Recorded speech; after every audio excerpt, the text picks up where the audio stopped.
Think about the last time you were truly bored. Not tired, not distracted, actually bored. The kind where time moves wrong and your mind starts drifting somewhere you didn't plan to go. I'm gonna guess it's been a while, and I want to tell you something about that gap. Something is missing from your life that you haven't noticed yet, because the thing that was supposed to tell you it was missing was the first thing to go. I've been sitting with that thought for a while now, and the more I turn it over, the stranger it gets. There's a moment I keep noticing. The elevator doors close. The coffee machine is running. You've just sent the message and you're waiting for the reply. 3 seconds of stillness. And before you've even registered the gap, the phone is already in your hand. Like your nervous system has decided that empty time is a problem to be solved rather than a space to move through. And it's not just you. I do it. Everyone I know does it. The gap appears and we seal it shut before it can breathe. The shower is maybe the last place we haven't colonized. Not for lack of trying.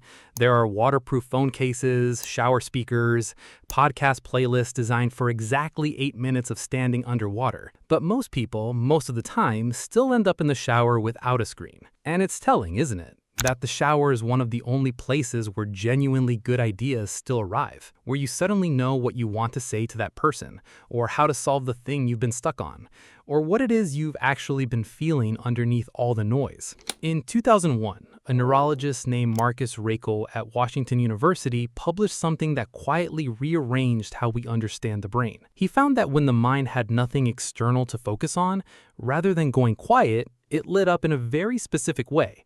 A network he called the default mode network.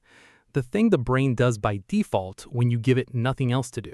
And here's what that network is actually responsible for. Autobiographical memory, the ongoing story you carry of who you are.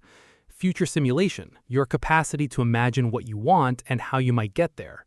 Empathy, creative insight, and the continuous process of knowing yourself, who you are right now, what you want, what you actually feel as distinct from what's easiest to feel.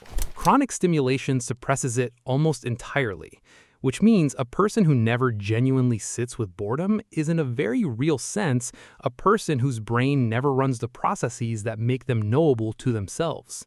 Sandy Mann at the University of Central Lancaster spent years studying boredom and came to something I find quietly devastating. Boredom isn't emptiness. The bored mind is one of the most active states there is. It's actively searching, hunting for something worth caring about, something that feels true.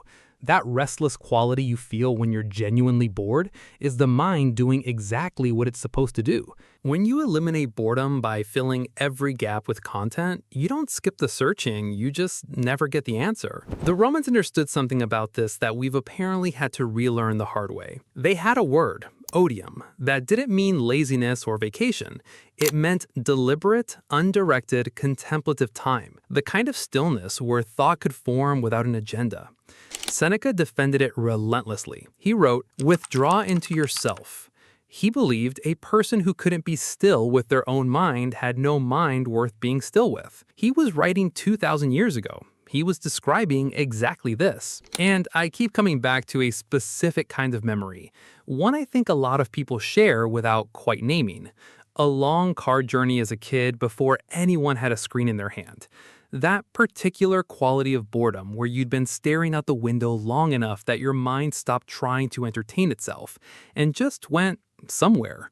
You'd arrive at a thought you'd never had before, a question about something you'd been feeling, a story you started telling yourself that turned out to mean more than you expected. I can't remember the last time I experienced that. I've been trying to remember and I can't. And that, more than anything, is what stopped me in my tracks when I started thinking about this properly. Because the default mode network doesn't just handle creativity, it handles the ongoing process of becoming a person, of knowing what you want. Which brings me to the one thing I want to leave you with. Just stop filling the gaps. That's it. The elevator ride, the queue at the till, the 2 minutes lying in bed before sleep. Don't reach for the phone. Don't find something to listen to. Just let the gap be a gap. It'll feel uncomfortable at first, but underneath the discomfort, something is waiting. Something that's been waiting for a while, actually. Your own mind, running the processes it's been trying to run every time you interrupted them, asking the questions it was built to ask.